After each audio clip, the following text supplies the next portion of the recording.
kun daqiiqaa BBC'ti. Itoophiyaatti namoonni 7 har'a COVID-19 du'an.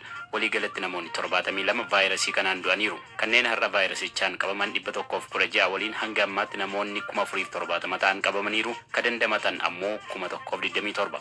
Mootummaan UK dhaabbileen hojii biizinasii hojjetan sababa weerara koronaa vaayirasiin akka hojii keessaa hin baaneef jecha kiraa manaa irraa bilisa godhee ture. Mootummaan hojiin kun ammas akka itti fufuu godheera. Bitootis darbe keessaa suuqii, hoteelaa fi reestooraantiiwwan ji'oota 3f kaffaltii kiraa manaa irraa bilisa akka ta'an mootummaan murteessee ture.